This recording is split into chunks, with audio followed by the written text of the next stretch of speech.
Good morning, welcome to Marty's Tying Bench. This morning I'm putting together Vice Squad 6-pack kits for the week, and we're going to tie a Rainbow Warrior. This is a Lance Egan pattern. There's a number of variations of it, but I'll show you the way we tie it and fish it here. This is a scud hook, size 16. This happens to be Dai Riki. And I use a brass bead, 764 silver. You can use tungsten. You'll see these with glass beads. They're all good. This fly is just meant to be a chassis for a lot of flash. Now, with the size 16, I like to use 140 denier. It helps me fill in behind the bead a little bit. With the smaller sizes, you'll want this in 18s and 20s. You'll be using 70 denier thread. For a tail, we'll just get some pheasant tail fibers, about a half a dozen of them.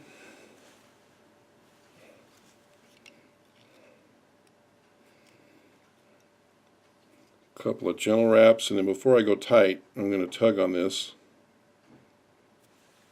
so that when I tie down the bend a little bit, the tail will end up being about the same length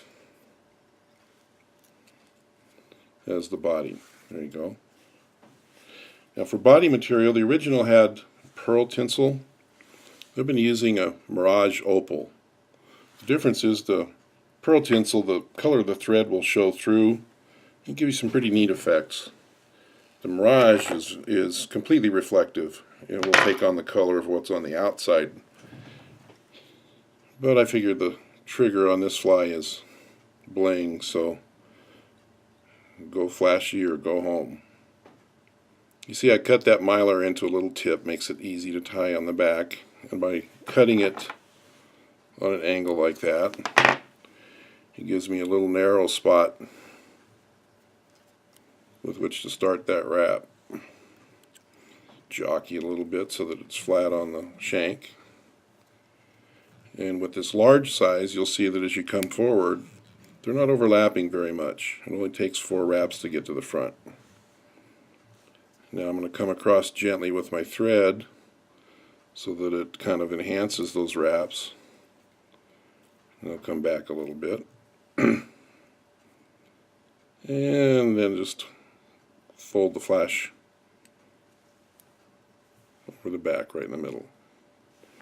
That will give you a good platform for your dubbing.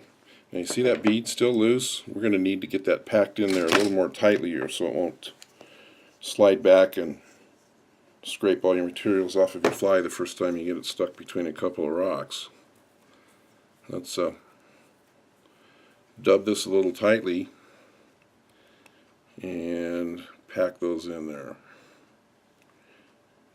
And then see how much dubbing you're going to need to finish the thorax.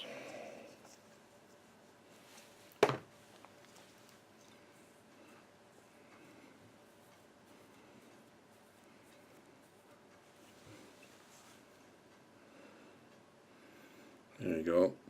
And when you get the thread of the bead, just double check, make sure that bead's centered.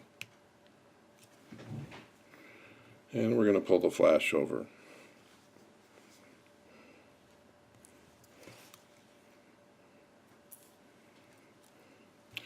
Now that red collar is part of this fly, so you want it to show.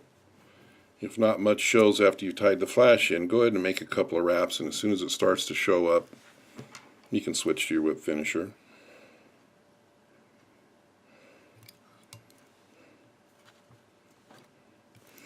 There we go, got a nice hot spot. If you want to try some variations, try this with purples and oranges and other bright colors for an under thread. I think Lance even fishes it with black. And try it with that mylar tinsel, the ice blue pearl or pearl. There you go, Rainbow Warrior.